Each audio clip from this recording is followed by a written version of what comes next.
अब cardiovascular system के जो कंपोनेंट्स हैं उसमें से हम सबसे पहले उसका जो पहला कंपोनेंट है दैट इज़ ब्लड, हम उसको डिस्कस करेंगे डिटेल में, और फर्दर हम ब्लड के कंपोनेंट्स की भी बात करेंगे कि ब्लड के क्या कंपोनेंट्स हैं। तो द फर्स्ट क्वेश्चन इज़ कि व्हाट इज़ ब्लड। ब्लड एक बॉडी फ्लूइड है जो दो चीज़ों से मिलकर बना होता है। वो दो चीज़ें क्या हैं? पहली blood plasma and the second one is blood cells. तो ये दो मेजर कंपोनेंट हैं ब्लड के। एक एवरेज हेल्दी इंडिविजुअल के अंदर 5 लीटर्स ऑफ ब्लड होता है, या हम ऐसे भी कह सकते हैं कि किसी भी इंसान के बॉडी वेट का 1/12 पार्ट जो है is the weight of blood in that particular body. एक एवरेज इंडिविजुअल के ब्लड में बाय वॉल्यूम बात करें तो 55% प्लाज्मा होता है, जबकि जो रिमेनिंग 45% है वो उसके अंदर सेल्स होते हैं या सेल लाइक बॉडीज़ होती हैं। अब सेल्स हमारे पास रेड ब्लड सेल्स हैं, वाइट ब्लड सेल्स हैं, फिर वाइट ब्लड सेल्स की डिफरेंट टाइप्स हैं, उसके अंदर न्यूट्रोफिल्स हैं, बेसोफिल्स हैं, इस तरह के सेल्स हैं।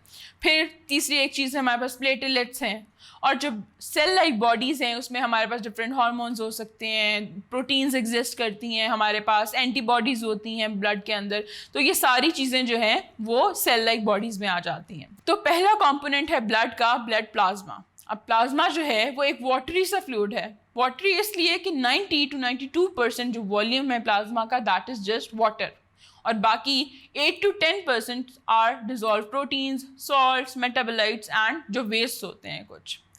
अब जो हमारी बॉडी की मिनरल रिक्वायरमेंट्स हैं, यानी जो सॉल्ट्स और आयंस वगैरह चाहिए होते हैं हमें ट्रेस अमाउंट्स में, वो प्लाज्मा के थ्रू पूरी बॉडी तक पहुंचते हैं।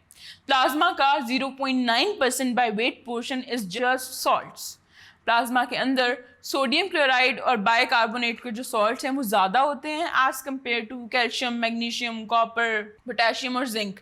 ये जो चीज़ें हैं ये ट्रेस अमाउंट्स में होती हैं, और जो मेजर हैं वो सोडियम क्लोराइड और बाइकार्बोनेट सॉल्ट्स हैं। अब ब्लड की जो नॉर्मल पीएच है जिस पे हमारी बॉडी फंक्शनिंग की आदी है या प्रॉपर फंक्शनिंग होती है जिस पीएच पे, दैट इज़ 7.4, जो कि बॉडीली फंक्शंस को मेंटेन करने के लिए ज़रूरी भी है। अगर ब्लड की सॉल्ट कंसंट्रेशन में चेंजेस आ जाएं तो ब्लड की ओवरऑल पीएच जो है वो डिस्टर्ब हो जाती है, जिसकी वजह से हमारी जो ओवरऑल फंक्शनिंग है वो इम्पैक्ट हो सकती है। अब प्लाज्मा के अंदर जो बाकी 8 to 9% अगर हम बाय वेट बात करें तो वो प्रोटीन्स हैं।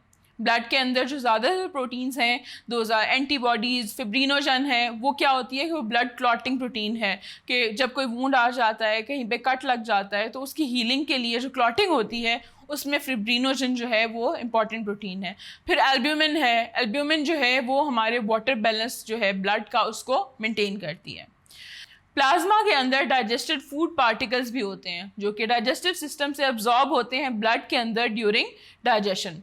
फिर शुरू में वेस्ट की बात हुई थी, तो वो वेस्ट क्या है? वो नाइट्रोजनस वेस्ट होता है जो लिवर और किडनी से आता है ब्लड में। फिर प्लाज्मा के अंदर हार्मोन्स होते हैं जो हमारे वास्ट ग्लैंडुलर सिस्टम से आते हैं। इसके अलावा रेस्पिरेटरी गैसेस यानी ऑक्सीजन और कार्बन डाइऑक्साइड भी प्लाज्मा में होते हैं किसी ना किसी फॉर्म में।